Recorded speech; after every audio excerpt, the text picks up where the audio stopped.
ഇപ്പോൾ നിർഭാഗ്യവശാൽ നമുക്ക് അവിടേക്ക് എൻ്റർ ചെയ്യാൻ പറ്റുന്നില്ല.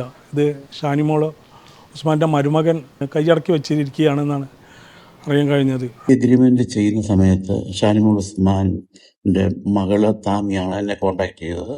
അപ്പം താമി കോൺടാക്ട് ചെയ്ത് കഴിഞ്ഞിട്ട് എൻ്റെ ഹസ്ബൻഡ് മിസ്റ്റർ ഷാനാസും പിന്നെ മിസ്റ്റർ ഉസ്മാൻ ഷാനിമോളുടെ ഹസ്ബൻഡും ഈവൻ ഷാനിമോളും ഇൻവോൾവാണ്. ഷാനിമോൾ എന്നെ വിളിച്ചിട്ട് പിന്നെ ബാക്കിയുള്ളവരെല്ലാം എൻ്റെ വീട്ടിൽ 1-2-3 പ്രാവശ്യം വന്ന്.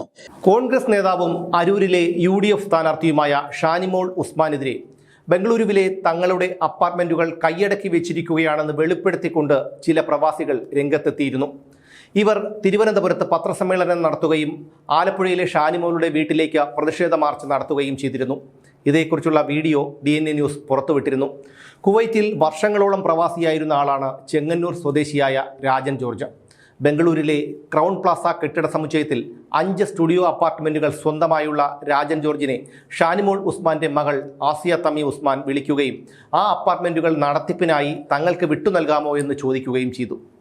ഡെവലപ്പറുടെ ഉടമസ്ഥതയിലുള്ള 20 അപ്പാർട്ട്മെൻറ്റുകൾ ഇവർക്ക് നടത്തിപ്പിനായി വിട്ടു നൽകിയതിൻ്റെ വിശ്വാസത്തിലും ഷാനിമോൾ ഉസ്മാൻ എന്ന പൊതുപ്രവർത്തകയോടുള്ള വിശ്വാസത്തിലും അപ്പാർട്ട്മെൻറ്റുകൾ ഇവർക്ക് നടത്തിപ്പിനായി വിട്ടു നൽകി. ഇനി രാജൻ ജോർജ് പറയും. അത് 2022 ഏറെക്കുറെ ഫർദർ ഓപ്പറേറ്റ് ചെയ്യത്തക്ക രീതിയിൽ സജ്ജമാവുകയും 23 ഷാനിമോൾ ഉസ്മാൻ എൻ്റെ മകള് എന്നോട് ബന്ധപ്പെട്ടിട്ട് ആ 5 മുറികൾ അവർക്ക് ഓപ്പറേറ്റ് ചെയ്യാൻ കൊടുക്കണം, അതിനൊരു സെപ്പറേറ്റ് എഗ്രിമെൻ്റ് വെക്കാം എന്ന് പറഞ്ഞിട്ട് ചെയ്യുകയും ഞാനതൊരുമായിട്ട് സംസാരിച്ചിട്ട് അത് സൈൻ ചെയ്യുകയും ചെയ്തു. അപ്പം ഈ എഗ്രിമെൻ്റ് ചെയ്യുന്ന സമയത്ത് ഷാനിമോൾ ഉസ്മാൻ്റെ മകള് താമിയാണ് എന്നെ കോൺടാക്ട് ചെയ്തത്. അപ്പം താമി കോൺടാക്ട് ചെയ്ത് കഴിഞ്ഞിട്ട് എൻ്റെ ഹസ്ബൻഡ് മിസ്റ്റർ ഷാനാസും പിന്നെ മിസ്റ്റർ ഉസ്മാൻ ഷാനിമോളുടെ ഹസ്ബൻഡും ഈവൻ ഷാനിമോളും ഇൻവോൾവാണ്. ഷാനിമോൾ എന്നെ വിളിച്ചിട്ട് പിന്നെ ബാക്കിയുള്ളവരെല്ലാം എൻ്റെ വീട്ടിൽ 1-2-3 പ്രാവശ്യം വന്ന് ഇതിനെപ്പറ്റി സംസാരിക്കുകയും ഞങ്ങൾ സൈൻ ചെയ്യുകയും ചെയ്ത കാര്യങ്ങളാണ്. അപ്പം ഷാനിമോൾ എനിക്ക് വരാൻ പറ്റാത്തതുകൊണ്ട് മദറിന് അസുഖമായതുകൊണ്ട് ഹോസ്പിറ്റലിലാണ്, അല്ലെങ്കിൽ എന്നിട്ട് ടെലിഫോണിൽ സംസാരിച്ചിട്ടുണ്ട്. ഇവരെല്ലാം കൂടെ ചേർന്നിട്ടാണ് ഞാനത് സൈൻ ചെയ്തിട്ട് ഒരു വിശ്വാസത്തിൽ പുറത്ത് കൊടുത്തത്. അപ്പോൾ അത് കഴിഞ്ഞിട്ട് അത് 2 വർഷത്തെ കോൺട്രാക്റ്റ് ആയിരുന്നു. ആ കോൺട്രാക്ട് ടേംസ് ഞാൻ റെസ്പെക്റ്റ് ചെയ്തു. അതിന് മുമ്പായിട്ട് തന്നെ അവരോട് ഞാൻ പറഞ്ഞു എനിക്ക് ഈ പ്രോപ്പർട്ടി വിറ്റെങ്കിലേ ഒക്കത്തുള്ളൂ ലോങ് ടൈമിൽ, അപ്പം നിങ്ങൾക്ക് ഇൻട്രസ്റ്റ് ആണെങ്കിൽ യു ക്യാൻ ബൈ ഇറ്റ് എന്ന് പറഞ്ഞിട്ടുണ്ട്. അപ്പം അത് കഴിഞ്ഞിട്ട് അത് ബൈങ്ങിനെ പറ്റി അവർക്ക് വലിയ താല്പര്യമില്ലായിരുന്നു. പിന്നെ അതൊരു ഓപ്പറേറ്റ് ചെയ്തതിന് ശേഷം ഒരു 6-7 മാസത്തെ കാശ് നമുക്ക് പെൻഡിങ് ആയിട്ടുണ്ട്. അത് ചോദിച്ചിട്ട് തന്നില്ല. അതിനേക്കാൾ ഉപരിയായിട്ട് ഇപ്പം ഒരു ബയർ അവിടെ ചെന്നിട്ട് ഞാൻ വിൽക്കാൻ നോക്കി കഴിഞ്ഞാൽ they are not allowing him to enter, അല്ലെങ്കിൽ ദേ ആർ പുട്ടിങ് കണ്ടീഷൻസ്. ഒരു റീസൺ അവർ പറയുന്നത് അവർക്കൊരു 20 റൂംസ് ഓപ്പറേറ്റ് ചെയ്യാനുള്ള ഒരു കോൺട്രാക്റ്റ് അതിൻ്റെ ഡെവലപ്പറുമായിട്ടുണ്ട്. അപ്പം ആ 20 റൂംസിൻ്റെ കോൺട്രാക്റ്റ് ഉള്ളതുകൊണ്ട് ആ 202 യൂണിറ്റുകളുള്ള ബിൽഡിങ്ങിൽ മറ്റുള്ള ഓണേഴ്സിന് അവർ പോകാനായിട്ട് കണ്ടീഷൻസും റെസ്ട്രിക്ഷൻസും വെച്ചേക്കുകയാണ്. എന്നിട്ട് അവിടെ ചെറുക്കം പറഞ്ഞു കഴിഞ്ഞു കഴിഞ്ഞാൽ ഒരു കാരണവശാലും നമ്മളത് വിൽക്കാൻ അല്ലെങ്കിൽ അത് മുന്നോട്ട് പോകാൻ പറ്റാത്തൊരു രീതിയിലോട്ട് ആക്കി വെച്ചേക്കാം. അപ്പം ഷാനിമോൾ ഉസ്മാൻ ഇപ്പം UDFൻ്റെ ഇലക്ഷൻ സ്ഥാനാർത്ഥിയായിട്ടൊക്കെ നിൽക്കുന്നുണ്ട് അരൂരിൽ. അപ്പോൾ അതൊക്കെ നല്ലതാണ്. ഞാനൊരു കോൺഗ്രസ്സുകാരനാണ്. വർഷങ്ങളായിട്ട് ഞാൻ കോൺഗ്രസ് പ്രസ്ഥാനത്തിൽ സഹകരിക്കുന്ന അല്ലെങ്കിൽ വിശ്വസിക്കുന്ന ഒരാളാണ്. പക്ഷേങ്കിൽ നമ്മളിപ്പോൾ എന്ത് ചെയ്തെന്ന് പറഞ്ഞാലും എല്ലാത്തിനും ഒരു ധാർമ്മികതയുണ്ട്. അപ്പോൾ ഈ പറയുന്ന പ്രോപ്പർട്ടികളുടെ കംപ്ലീറ്റ് അതിൻ്റെ ഡോക്യുമെൻറ്റേഷൻസ്, അതായത് CLD ടാക്സ് ചെയ്യുന്നത്, ഈ കാത്ത, ഇതൊക്കെ ഞാൻ എൻ്റെ പേരിലുണ്ട്, എൻ്റെ യൂണിറ്റിന്. അതുപോലെ എൻ്റെ കൂടെയുള്ള മറ്റുള്ള ഇൻവെസ്റ്റ് ചെയ്തിരിക്കുന്നവർക്ക് അവരുടെ കയ്യിലുണ്ട്. അപ്പം ഇതിനെ റെസ്പെക്ട് ചെയ്ത് പോവുകയാണെങ്കിൽ ഒരിക്കലും അവർക്ക് അങ്ങനെ പറയാൻ പറ്റത്തില്ല. അപ്പോൾ എനിവേ ജസ്റ്റ് ഈ ഒരു സന്ദർഭത്തിൽ ഇപ്പം പല വീഡിയോ ക്ലിപ്പിങ്ങും കാണുന്നുണ്ട് ഷാനിമോളെ പ്രകടിപ്പിച്ചുകൊണ്ട്. അപ്പോൾ ഈ സമയത്ത് തന്നെ അറ്റ്ലീസ്റ്റ് വന്നു കഴിഞ്ഞാൽ നമുക്ക് പറയാനൊക്കെ at least she should give some attention to solve these type of things. Kozhikode സ്വദേശിയായ ശാന്തകുമാറിൻ്റെ അവസ്ഥയും സമാനമാണ്. ശാന്തകുമാറിന് ക്രൗൺ പ്ലാസയിലുള്ളത് 3 അപ്പാർട്ട്മെൻറ്റുകളാണ്.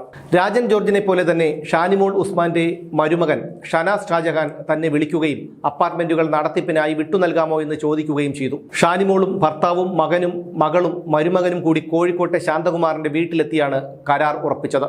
വിശദമായി ശാന്തകുമാർ തന്നെ പറയും. കുവൈറ്റിലായിരുന്നു 10-15 വർഷം. ആ സമയത്താണ് ഞാൻ ബാംഗ്ലൂർ ഒരു 3 അപ്പാർട്ട്മെൻറ്റ് വാങ്ങുന്നത്. കോൺഗ്രസ് നേതാവായ ഷാനിമോൾ ഉസ്മാൻ്റെ മരുമകനും മോളും കൂടെ ഒരു ഹോട്ടൽ നടത്തുന്നുണ്ട്, അവർക്ക് ഇൻട്രസ്റ്റഡ് ആണെന്ന് പറഞ്ഞ് ഇന്നെ വന്ന് സമീപിക്കുകയായിരുന്നു. എൻ്റെ വീട്ടിലിവിടെ വന്നതാണ്, അവർ വന്നിട്ടുണ്ടായിരുന്നു. അവരുടെ ഷാനിമോൾ ഉസ്മാൻ്റെ ഹസ്ബൻഡ് ഇവിടെ വന്നിട്ടുണ്ടായിരുന്നു. അങ്ങനെ എഗ്രിമെൻറ്റ് സൈൻ ചെയ്തു. 2 വർഷത്തേക്കായിരുന്നു എഗ്രിമെൻറ്റ്. അങ്ങനെ ഒരു 15 മാസം എനിക്ക് റെഗുലറായിട്ട് ചെറിയ തുച്ഛമായിട്ടുള്ള ട്രെൻഡായിരുന്നു. അങ്ങനെ 15 മാസം കിട്ടി. അതിനുശേഷം എനിക്ക് റെൻ്റൊന്നും കിട്ടിയിട്ടില്ലായിരുന്നു. സെവറൽ ടൈംസ് ഞാനത് അവരെ ഫോളോ അപ്പ് ചെയ്ത്, അത് ഫോണിലൂടെയാണ്, അതിനുള്ള ഡീറ്റെയിൽസൊക്കെ എൻ്റെ കയ്യിലുണ്ട്. അത് ഞങ്ങൾ തമ്മിൽ സംസാരിച്ചതും എല്ലാ കറസ്പോണ്ടൻസ് ഉണ്ട്. അതുപോലെ തന്നെ എഗ്രിമെൻ്റ് എൻ്റെ കയ്യിലുണ്ട്. ഇപ്പോൾ നിർഭാഗ്യവശാൽ നമുക്ക് അവിടേക്ക് എൻ്റർ ചെയ്യാൻ പറ്റുന്നില്ല. ഇത് ഷാനിമോൾ ഉസ്മാൻ്റെ മരുമകൻ കൈയടക്കി വെച്ചിരിക്കുകയാണെന്നാണ് അറിയാൻ കഴിഞ്ഞത്. അങ്ങോട്ട് എൻ്റർ ചെയ്യാനും കൂടെ പറ്റുന്നില്ല. അങ്ങനത്തെ സ്ഥിതിവിശേഷമാണ് അവിടെ നടന്നുകൊണ്ടിരിക്കുന്നത്. എനിക്കത് വിശ്വസിക്കാന്ന് വെച്ചാൽ ഒരു ഷാനിമോൾ ഉസ്മാൻ എന്ന് പറഞ്ഞിട്ടുണ്ടെങ്കിൽ കോൺഗ്രസ്സിലെ ഒരു വിശ്വസ്തയായ ഒരു നേതാവാണ്. പിന്നെ അവരുടെ മരുമകനല്ലേ എന്നുള്ള രീതിയിലാണ് ഞാൻ ഈ എഗ്രിമെൻറ്റ് സൈൻ ചെയ്തത്. അതിനുശേഷം ഇങ്ങനെയുള്ളൊരു ഡിസ്പ്യൂട്ട് ഉണ്ടായി. അപ്പോൾ വളരെ വിഷമത്തിലാണ്. ഇപ്പോൾ ഒരു 15 മാസം കഴിഞ്ഞപ്പോഴാണ്, അത് സെവറൽ ടൈംസിൽ നമ്മളിങ്ങനെ കോൺടാക്ട് ചെയ്യും, റെൻറ്റ് നിങ്ങളുടെ അക്കൗണ്ടിലേക്ക് വന്നിട്ടില്ലല്ലോ. പിന്നെ പെട്ടെന്ന് അത് സ്റ്റോപ്പായി. പിന്നെ നമുക്കവിടെ എൻട്രി ചെയ്യാനുള്ളൊരു ചാൻസും കൂടെ അവർ തന്നില്ല. അങ്ങോട്ട് കയറാൻ പറ്റില്ല. എനിക്ക് ടാക്സ് അടയ്ക്കേണ്ട ഒരു പ്രശ്നം ഉണ്ടായിരുന്നു, അവിടേക്ക് എൻട്രി ചെയ്യാൻ പറ്റില്ല എന്ന് പറഞ്ഞ്. അങ്ങനെയുള്ളൊരു സിറ്റുവേഷനിലാണ് ഇവിടെ ഉള്ളത്. നമ്മുടെ എഗ്രിമെൻറ്റ് ജൂലൈ 25 കഴിഞ്ഞതായിരുന്നു. അത് കഴിഞ്ഞ് 2-3 മാസം കഴിഞ്ഞപ്പോൾ ഒരു ബയർ വന്നിട്ടുണ്ടായിരുന്നു. അപ്പോൾ ആ ബയറെ നമ്മളെ കോൺടാക്ട് ചെയ്തു. അവർ നമുക്കൊരു 50% അഡ്വാൻസ് തന്നു. സെയിൽ ഡീലൊക്കെ എഴുതിയിട്ടുണ്ട്. എന്നിട്ട് പിന്നെ എന്താ പറയുക, ബയർ അവിടെ പോയ സമയത്ത് അവർക്ക് അതിനകത്ത് കയറാനുള്ള അനുവാദം കൂടെ കൊടുത്തില്ല. അങ്ങനെ അവരെ മർദ്ദിച്ചു എന്നൊക്കെയാണ് കേട്ടത്. ഇതിൽ 100-150 ഇൻവെസ്റ്റേഴ്സ് ഉണ്ട് ഇതിൽ. അതിൽ നമ്മളിപ്പോൾ 1-2-3 ആൾക്കാർ പറയുകയാണെങ്കിൽ ഇതിന് ആരോപണം എന്ന് പറയാം. അങ്ങനെയല്ലല്ലോ ഇത് കൂടുതലും പ്രവാസികളാണ്. അവരുടെ ഹാർഡ് ഏൺ മണിയാണിത്. അവർ ഇൻവെസ്റ്റ് ചെയ്തു. ആകെ മണി എന്താ പറയുക, ആ അപ്പാർട്ട്മെൻറ്റ് ഇവരിപ്പോൾ റൺ ചെയ്തുകൊണ്ടിരുന്നിട്ട് അതിൻ്റെ റെൻ്റ് എടുക്കുകയാണ് അവർ. നമുക്കൊന്നും കിട്ടുന്നില്ല അതിൻ്റെ അകത്തുനിന്ന്. എത്ര ഞങ്ങൾ പറഞ്ഞല്ലേ, 15 മാസം ആണ് തന്നത് നമുക്ക് റെൻറ്റ്. അത് കൂടാണ്ട് നമ്മളവിടേക്ക് എൻ്റർ ചെയ്യാൻ പറ്റുന്നില്ല. നമ്മളെ പ്രോപ്പർട്ടിയിലേക്ക് എൻ്റർ ചെയ്യാൻ വയ്യ. അവർ കൈയടക്കി വെച്ചിരിക്കുകയാണ് പ്രോപ്പർട്ടി. ഇപ്പോൾ നമുക്കാണെങ്കിൽ നമ്മളെ കുട്ടികളാണെങ്കിൽ അവർക്ക് പേടിച്ചിട്ട് അങ്ങോട്ട് പോകാൻ പറ്റില്ല. ഇപ്പോൾ നമ്മളൊരു സിവിൽ കേസ് കൊടുത്തിട്ടുണ്ടെങ്കിൽ എത്ര വർഷങ്ങളെടുക്കും. സത്യത്തിൽ പേടിയാണ് അങ്ങോട്ട് പോകാൻ.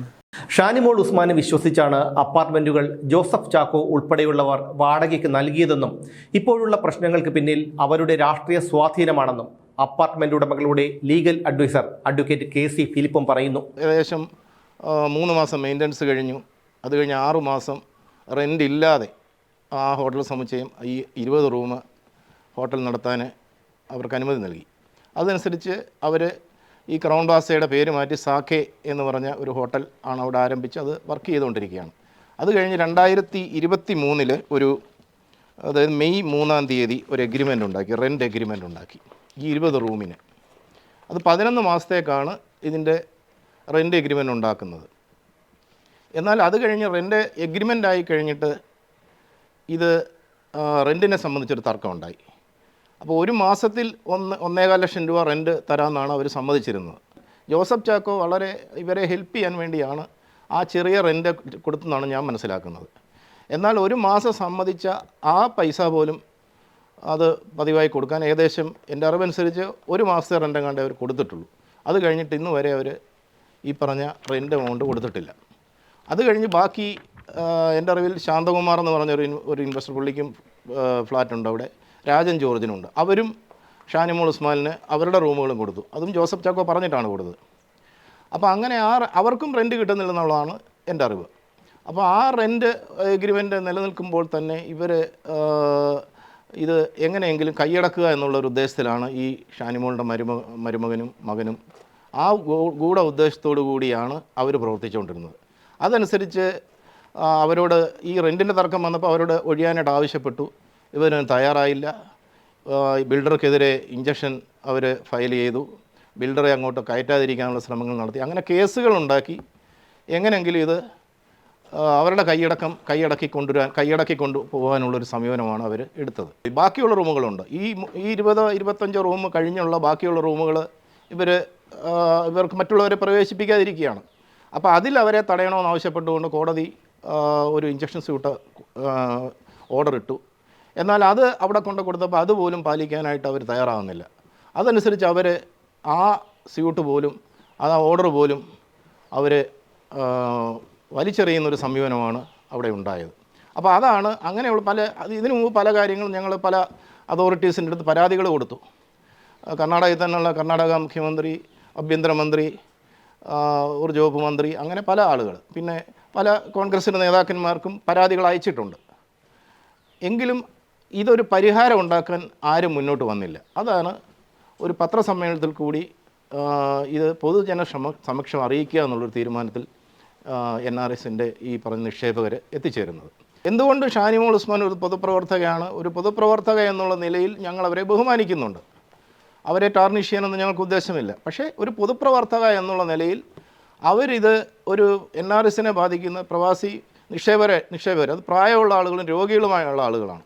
അവരെ ബാധിക്കുന്ന ഒരു പ്രശ്നം ഉണ്ടായപ്പോൾ അവരുടെ മകളോടും മരുമകനോടും പറയണം, നിങ്ങൾ ആ പ്രശ്നം ഉണ്ടാക്കരുത്, നിങ്ങൾ ഇത് ഒഴിഞ്ഞു കൊടുക്കണം എന്നവരോട് പറയണം. എന്തുകൊണ്ട് അവർ പറയുന്നില്ല? അപ്പോൾ അവർക്ക് ഇതിനകത്ത് ലയബിലിറ്റി ഉണ്ട്. കാരണം അവർ മുൻകൈ എടുത്താണ് ഇതിനുള്ള കരുക്കൾ നീക്കിയിരിക്കുന്നത്. അതുകൊണ്ട് എനിക്ക് പറയാനുള്ളത്, ഈ പ്രശ്നം തീർക്കാനായിട്ട് ഷാനിമോൾ ഉസ്മാൻ വിചാരിച്ചാൽ 1 മണിക്കൂർ കൊണ്ട് കഴിയും. ഈ പ്രവാസികളായ പാവപ്പെട്ടവരുടെ അവരധ്വാനിച്ചുണ്ടാക്കിയ ഈ ഫ്ലാറ്റുകൾ അവർക്ക് തിരിച്ചു കൊടുത്താൽ അപ്പോൾ പ്രശ്നം തീരും. അല്ലാതെ നമുക്കങ്ങനെ രാഷ്ട്രീയമായുള്ള മുതലെടുപ്പോ രാഷ്ട്രീയമായ അവർക്കെതിരെയുള്ള പ്രചരണമോ ഒന്നും ഞങ്ങൾ ഉദ്ദേശിക്കുന്നില്ല. കാരണം ഇവർക്ക് അർഹമായ നീതി നിഷേധിക്കപ്പെട്ടവർക്ക് അവർക്ക് നീതി കിട്ടുക എന്ന് മാത്രമേ ഉള്ളൂ. അവർക്ക് നീതി വാങ്ങിക്കൊടുക്കാനുള്ള ഒരു ഉദ്യമത്തിലാണ് ഞാനും ഒരു ലീഗൽ അഡ്വൈസർ എന്നുള്ള നിലയിൽ ഞാനും പ്രവർത്തിക്കുന്നത്. അതല്ലാതെ ഇതിൻ്റെ പിന്നിൽ വേറൊരു യാതൊരു ഉദ്ദേശവുമില്ല. ഇവർ ഇന്ന് തയ്യാറാണെങ്കിൽ അവർക്ക് അതിന് മുന്നോട്ട് വരാം. ഞങ്ങൾ ഈ പ്രശ്നം തീർക്കാൻ എന്തുകൊണ്ടും ഞങ്ങൾ തയ്യാറാണ്. അതാണ് ഈ കാര്യത്തിൽ എനിക്ക് പറയാനുള്ളത്. ശ്രീമതി ഷാനിമോൾ ഉസ്മാൻ, ഇതൊക്കെ ആരോപണങ്ങളാണെന്ന് നിങ്ങൾക്ക് പറയാൻ കഴിയുമോ? ഉടമസ്ഥാവകാശം തെളിയിക്കുന്ന രേഖകൾ അടക്കമാണ് ഇവർ സംസാരിക്കുന്നത്. രാഷ്ട്രീയ സ്വാധീനം കൊണ്ട് നിങ്ങൾക്ക് പലതും ചെയ്യാൻ കഴിഞ്ഞേക്കും. ആസിയ തമി ഉസ്മാൻ നിങ്ങളുടെ മകളും ഷനാസ് ഷാജഹാൻ മരുമകനുമാണല്ലോ. അങ്ങനെയെങ്കിൽ ഇതിന് പരിഹാരം കാണേണ്ടതും നിങ്ങളാണ്. ഷാനിമോൾ ഉസ്മാൻ എന്ന പൊതുപ്രവർത്തകയോടുള്ള കോൺഗ്രസ് നേതാവിനോടുള്ള വിശ്വാസം കൊണ്ടാണ് അപ്പാർട്ട്മെൻറ്റുകൾ വാടകയ്ക്ക് നൽകിയത് എന്നാണ് എല്ലാവരും ഒരേ സ്വരത്തിൽ പറയുന്നത്. അതെങ്ങനെ നുണയാകും? നിങ്ങളെപ്പോലെ ഒരാൾ അധികാരത്തിലെത്തിയാൽ അത് സമൂഹത്തിന് നല്ലതിനാകില്ല. മാനനഷ്ടത്തിന് വക്കീൽ നോട്ടീസ് അയച്ചും ഈ യാഥാർത്ഥ്യങ്ങളെല്ലാം ആരോപണങ്ങളാണെന്ന പച്ചക്കള്ളം പറഞ്ഞും എത്ര കാലം നിങ്ങൾക്ക് പിടിച്ചു നിൽക്കാൻ കഴിയും? ആ പാവം പ്രവാസികൾ മണലാരണ്യത്തിൽ വിയർപ്പൊഴുക്കി ഉണ്ടാക്കിയതാണത്. അത് മാത്രമെങ്കിലും നിങ്ങൾ ഓർക്കണം.